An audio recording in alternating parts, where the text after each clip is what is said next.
What's up tout le monde, mon nom est Maxime Ouellet, vous écoutez un shit qui existe. Merci, hey, j'allais faire un petit cœur avec mes mains, merci d'être encore là. Puis là, en tout cas, je ferai pas une grosse intro, je pense que la musique peut commencer live. Yeah! Lire! C'est un shit qui existe!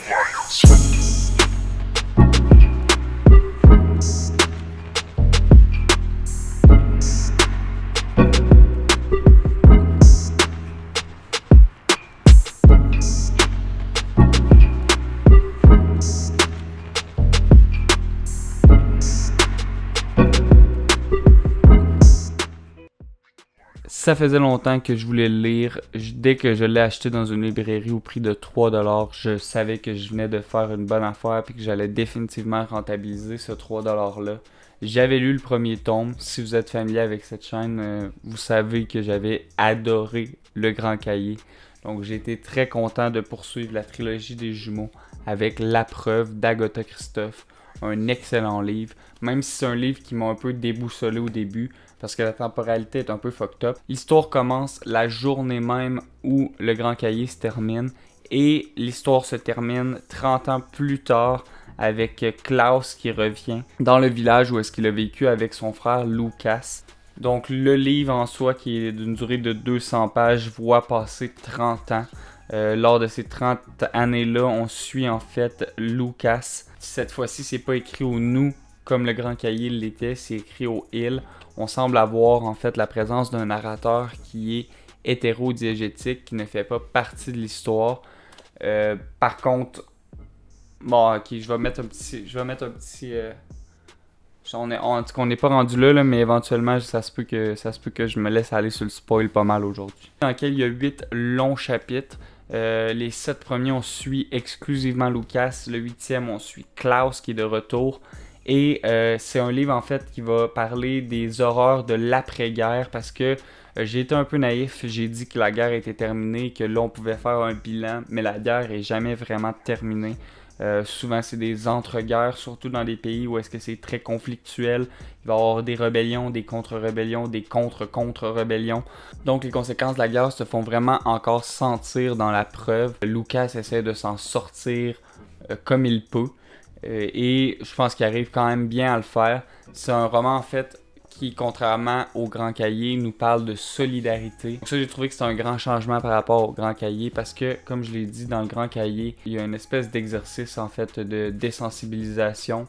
Et quand on fait un exercice de désensibilisation, on doit penser à nous-mêmes, à notre individualité, puis cesser de penser aux gens qui nous entourent. C'est le but en fait, c'est d'arrêter de se faire sensible à la réalité des autres.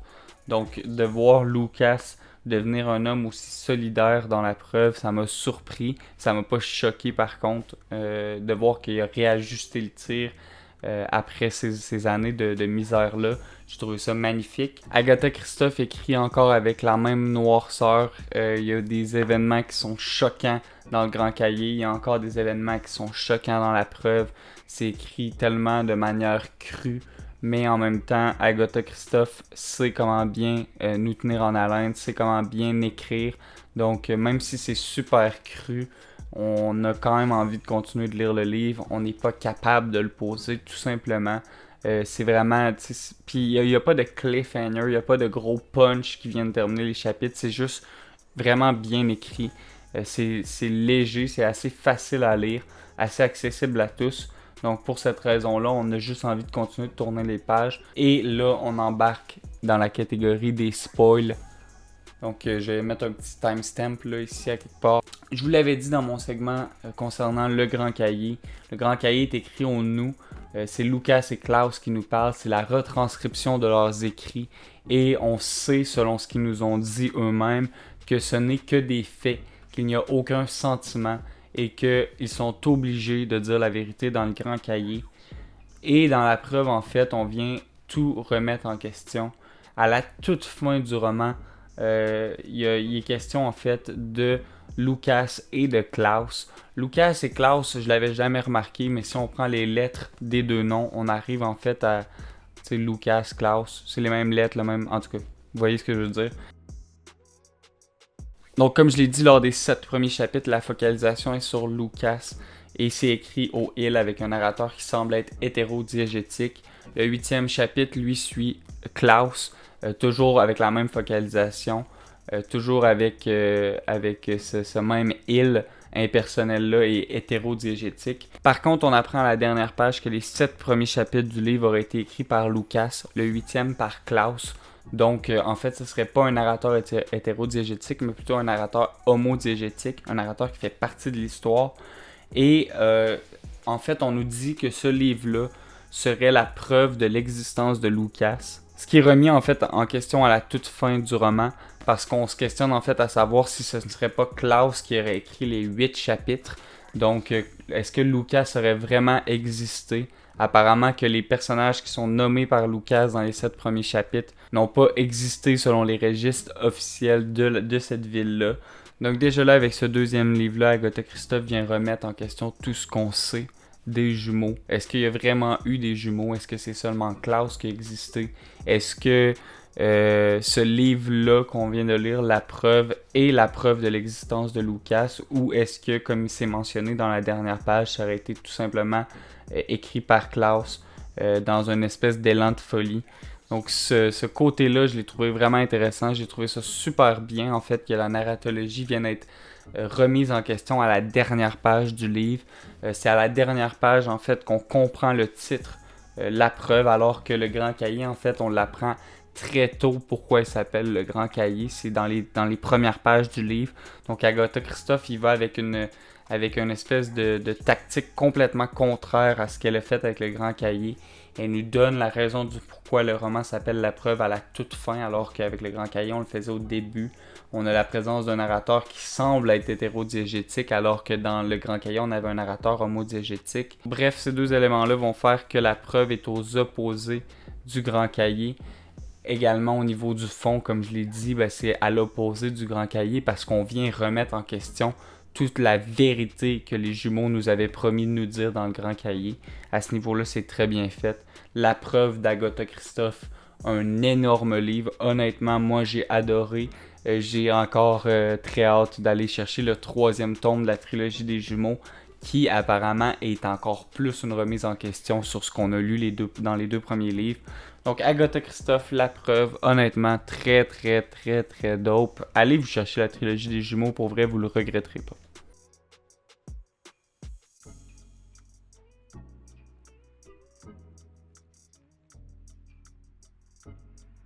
Je suis vraiment content de vous dire que je suis back on track. La Preuve m'a vraiment remis sur le droit chemin. On dirait que j'ai retrouvé un regain d'énergie, une envie de lire. Donc je suis rendu à mon 3e en 3 jours. Et en fait, j'ai presque atteint le 4e en 4, mais j'ai choqué un peu. Fait que d'après moi, ça va être 4 livres en 5-6. Mais reste que je suis quand même fier de moi. J'ai dépassé l'objectif que j'avais pour cette semaine.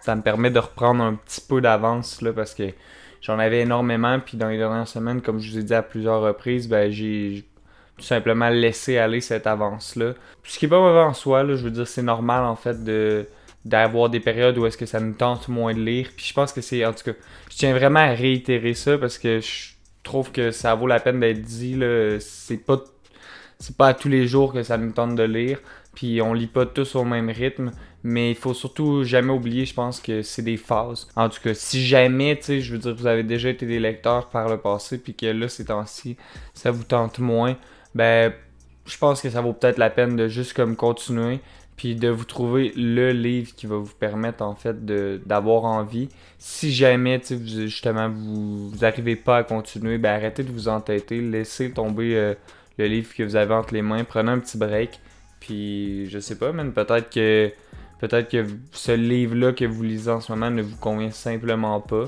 Peut-être que vous devriez lire autre chose, puis que ça serait comme la fameuse étincelle. En tout cas, je dis ça, mais vous faites ce que vous voulez. Là, si ça vous tente pas de lire, ça vous tente pas. Si ça vous tente de lire, ça vous tente. Et moi, mon but ici, c'est de faire en sorte que ça vous tente. Fait que, hein? Cette semaine, on a encore une première fois. Il s'agit d'un livre graphique, Anya's Ghost. En fait, c'est 2 premières fois réunies en une. C'est le premier livre graphique et c'est le premier livre en anglais que je lis. Pour ceux qui ne seraient pas familiers avec le terme livre graphique, ce que ça veut dire, basically, c'est que c'est une bande dessinée pour adultes. en gros, là. Ou du moins une bande dessinée ayant plus de texte. Annie's Ghost, c'est l'histoire d'une jeune femme russe aux États-Unis. Une jeune femme qui fait tout pour s'intégrer, qui vit avec sa mère et son frère.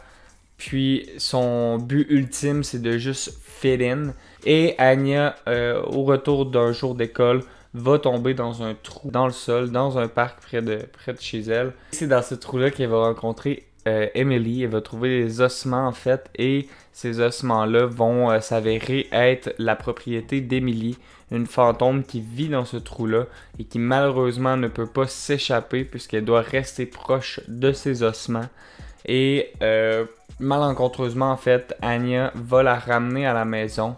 Emily va devenir sa meilleure amie, va l'aider à tricher dans les examens à l'école, va l'aider en fait à pogner avec les gars, va l'aider à comprendre en fait le monde américain dans lequel elle vit. Sauf que Anya va avoir des prises de conscience sur l'Amérique dans laquelle elle vit, que ce soit par rapport aux fameux joueurs de basket populaires de son école, que ce soit par rapport à ses amis ou même à Emily. Et c'est dans ce processus de questionnement-là que tout va s'effondrer pour Anya. Je vous invite à aller lire le livre, je veux pas trop vous en dire. Honnêtement, je pense que c'est un livre qui peut plaire à tout le monde. Je pense que ça peut parler à tout le monde qui se sente parfois comme des outsiders. C'est un livre qui est assez léger, un livre qui s'approche de l'horreur. Je vous invite particulièrement à porter une attention sur les dessins faits de Emily. C'est vraiment très bon, les dessins sont magnifiques. Mais pour vrai, je veux pas trop vous en dire parce que je pense que si je vous en dis un peu trop, le punch il va être vendu puis ça sera pas le fun pour vous. Honnêtement, c'est un bon livre graphique. Je m'attendais peut-être à un peu plus, là. Moi dans ma tête, livre graphique, le lien que je faisais tout de suite, c'était Mouse. On est loin de Mouse, là, je vous le confirme. C'est plus une œuvre qui s'inscrit dans un cadre de divertissement que dans un cadre culturel ou d'apprentissage en fait, mais ça n'en fait pas moins une bonne œuvre, ça n'enlève pas sa valeur. That's it.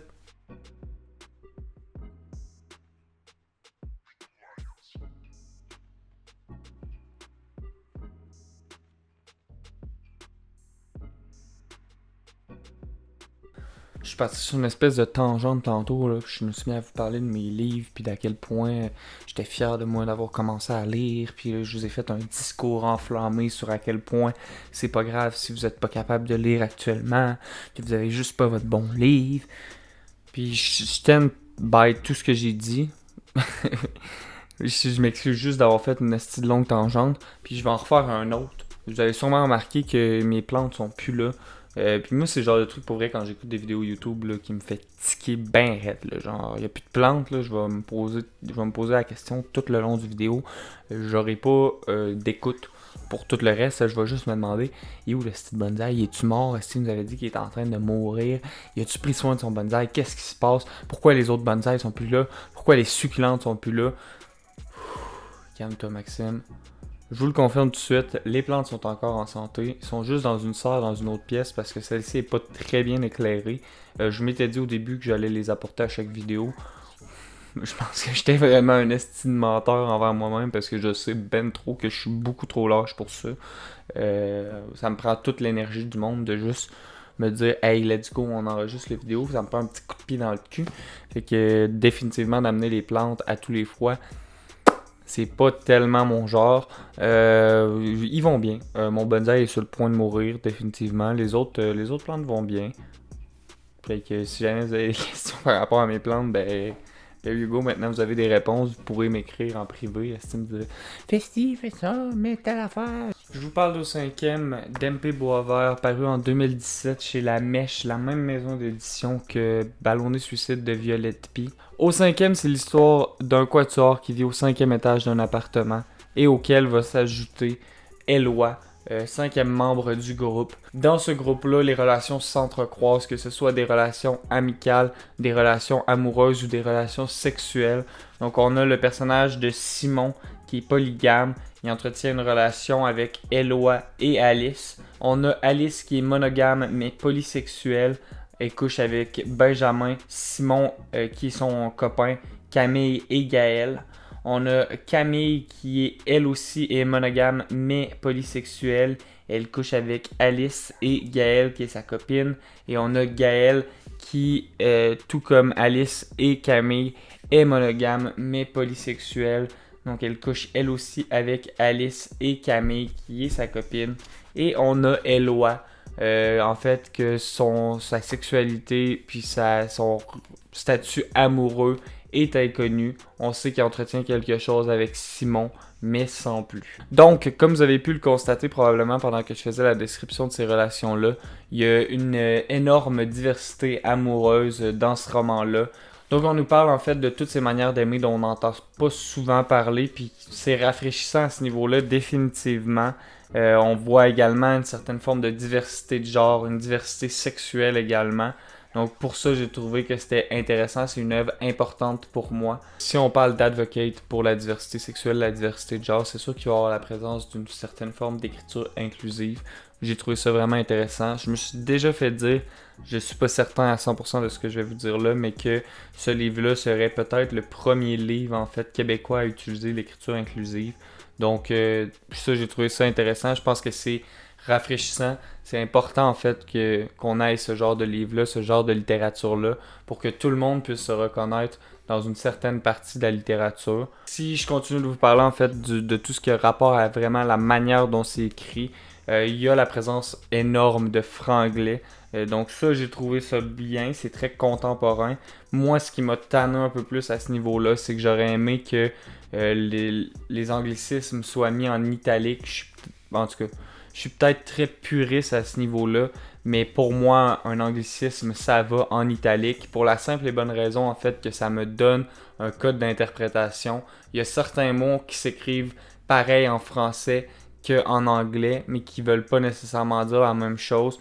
J'ai pas d'exemple précis à vous donner maintenant, mais je sais qu'à quelques reprises, je pensais que j'étais en train de lire un mot en français, puis la phrase faisait pas de sens. Puis j'ai réalisé tout de suite après en fait que c'était parce que c'était un mot en anglais, donc il fallait que je relise la phrase. Bon, c'est pas énorme d'avoir à relire une phrase, mais moi vraiment ça c'est quelque chose qui est venu un peu me titiller. Rien d'énorme, mais juste assez pour que j'en parle. Fait que je sais pas, peut-être que dans une réédition prochaine, moi je mettrais les mots anglais en italique, mais ça c'est vraiment juste une question de goût personnel. Au niveau de la narration, il y a quelque chose qui est très intéressant également. Le livre est divisé en sections. Chaque section comporte 6 chapitres. Chacun des 5 personnages va avoir un de ces 6 chapitres-là. Donc on va avoir un chapitre où Eloi parle avec la focalisation d'Eloi. Par la suite, on va avoir un chapitre où est-ce que Alice parle avec la focalisation d'Alice.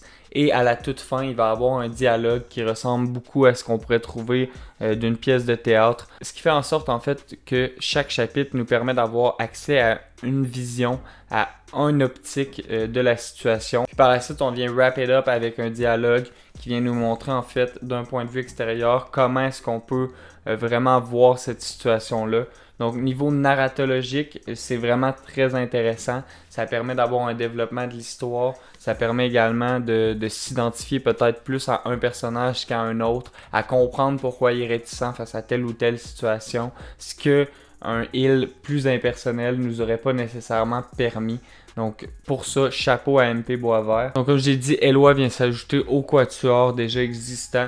Eloi va par conséquent avoir une espèce d'aura de nouveauté. On va l'aimer ou le détester pour cette raison-là. Puis je pense que le groupe de 4 en fait est dans un amour qui est très routinier, ce qui fait en sorte que un simple changement comme l'arrivée d'un nouveau membre dans ce qu'ils appellent leur famille va vraiment chambouler leur vie en entier. À la page 69, on a d'ailleurs un passage qui vient montrer le caractère routinier de leur amour. Simon nous dit, en parlant d'Eloi, « Depuis qu'il est là, des choses ont changé. Il y a des verres de vin dans une armoire par rapport. Il y a quelqu'un dans la douche à 7h30. Il y a de la soupe en conserve dans le garde-manger. » C'est très anodin, mais ça vient montrer en fait vraiment la réticence au changement que Simon et potentiellement les autres colocataires peuvent avoir à l'égard d'Eloi. Ça vient, comme je vous dis, nous montrer également que leur amour est très routinier, qu'ils ont un amour qui est très fort, mais qui s'exprime d'une manière fixe et qu'il ne faut pas déranger. Donc, comme je disais, dans la manière dont c'est écrit, c'est excellent. dans la manière dont la narration est abordée, c'est excellent. Tous les aspects importants que MP Boisvert vont aborder dans Au cinquième font de ce livre-là un livre important. En revanche, pour moi, où est-ce que c'est pas si bien réussi, c'est au niveau du fond. Je trouve que la trame narrative est très facile. On sait très bien où est-ce que MP Boisvert nous amène du début à la fin du roman. Il n'y a pas de gros rebondissements, il n'y a pas de punch, il y a rien en fait qui peut faire en sorte qu'on accroche particulièrement à l'histoire de ce livre-là. On peut accrocher à ce livre-là. Ce qui m'est arrivé, en fait, j'ai vraiment accroché. J'ai trouvé que c'est un livre important. Je tiens vraiment à le rementionner. Mais pour moi, même si on accroche sur le livre, on n'accroche pas sur l'histoire tant que ça. On accroche plus sur les personnages en soi, sur leurs relations. Donc à ce niveau-là, pour moi, c'est un peu moins bien réussi. J'aurais aimé avoir une histoire peut-être un petit peu plus complexe, une histoire un petit peu plus en finesse, avec quelques nuances ou je sais pas, quelque chose qui m'aurait surpris, ce qui a malheureusement pas été le cas.